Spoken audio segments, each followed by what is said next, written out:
Bismillahirrahmanirrahim. Assalamu alaikum. In this lecture we will learn communication devices. Communication devices. What is communication? Communication is the exchange of data between devices, between two devices. Communication क्या है? Data की transmission between two devices. जैसे कि हम phone पे बात करते हैं, हम किसी को मैसेज करते हैं, हम ईमेल किसी को क्या करते हैं, या एक कंप्यूटर से दूसरे कंप्यूटर को हम डेटा ट्रांसफ़र करते हैं थ्रू ब्लूटूथ या वायर के ज़रिए wirelessly. So these all are the communication.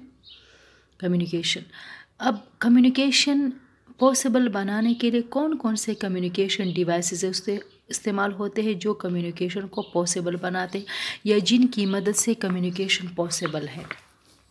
A communication a device is a physical part, hardware है, फिजिकल पार्ट है. That enable one computer to communicate with another. अगर communication device नहीं है तो एक कंप्यूटर दूसरे के साथ बात नहीं कर सकता, रब्ता नहीं कर सकता. Without communication device network can not be formed.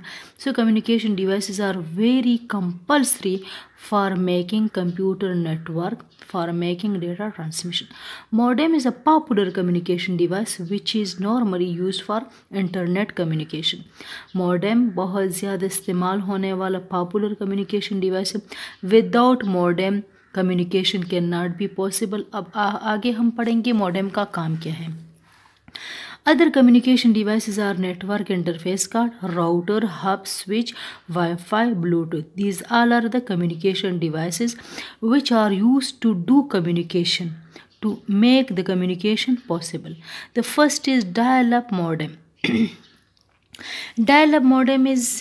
Dial-up connection is the slowest but inexpensive way to connect to the internet. ये पुराने ज़माने वाला dial-up modem communication है. अच्छा, अब modem का काम क्या है? As we know that computer language is 01. Computer can only understand 01, while the medium या जिस तरह फिज़िकल तार है या वायरलेसली डेटा सेंड होता है तो उसकी लैंग्वेज जो है एनालॉग है, वो एनालॉग फॉर्म में डेटा को ट्रांसमिट करता है. वायर ट्विस्टेड पेयर केबल है, कोएक्सियल केबल है, in the form of analog signal.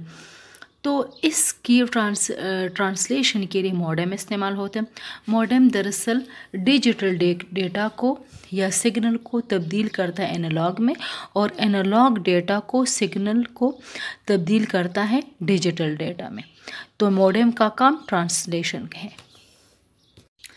Dial-up modem is normally use to establish connection via telephone line के ज़रिए डायल-अप मॉडेम इस्तेमाल होता है. It's send and receive data from one computer to another. Main मकसद क्या है? एक कंप्यूटर से डेटा दूसरे कंप्यूटर में सेंड करना. The sending and receiving computer must have modem. दोनों के पास मॉडेम का होना ज़रूरी है. Modem is the combination of two words, modulation and demodulation. Modulation mean conversion of digital data into analog, and demodulation mean conversion of analog data into digital. Nowadays different types of modem are available in market. Internal modem. Internal modem जैसे कि नाम से ज़ाहिर है कि ये जो है इंटरनल है, मदरबोर्ड के ऊपर ये लगा होता है. It is card that plugs into expansion slot in the motherboard. External modem, it is hardly handy device है that can easily be attached to a computer externally. बाहर ये पड़ा होता है और easily कंप्यूटर के साथ इसको अटैच कर सकते हैं. एक्सटर्नल है, बाहर है. It is expensive the internal modem. उसके बाद है वायरलेस मॉडेम.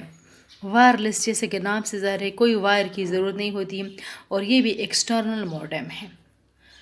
उसके बाद बात आती है network interface card. Network interface card it is also called as LAN adapter. इसका नेम एक लेन एडाप्टर भी है, नेटवर्क कार्ड भी है, या simply NIC in short. It is use to connect the computer with the network. इसी ये modem के मदरबोर्ड के ऊपर लगा होता है नेटवर्क इंटरफेस कार्ड, और इसी के ज़रिए एक कंप्यूटर नेटवर्क का हिस्सा बन सकता है. अगर नेटवर्क इंटरफेस कार्ड नहीं है तो कोई कंप्यूटर दूसरे कंप्यूटर के साथ बात नहीं कर सकता, वो नेटवर्क का हिस्सा नहीं बन सकता. मॉडेम का काम ट्रांसलेशन करना, डिजिटल को एनालॉग में, एनालॉग को डिजिटल में, जबकि इसका काम कंप्यूटर को नेटवर्क के साथ मुंसलिक करना। The computer with network, it convert, sends, receive and control data on the network. Different network cards are available for different types of computer. हर एक कंप्यूटर के मुख्तलिफ किस्म के कार्ड्स हैं और हर एक कार्ड पर एक यूनिक नंबर होता है, unique number which is use for addressing, physical address उसको कहा जाता है। और यही फिज़िकल एड्रेस इस्तेमाल होता है दरअसल उस कंप्यूटर को यूनिक बनाने के लिए कि वो नेटवर्क में यूनिक तस्वर हो। It is called the MAC media access control. इसी एड्रेस के ज़रिए वो एक कंप्यूटर को डेटा सेंड कर सकते हैं। Address are physical address.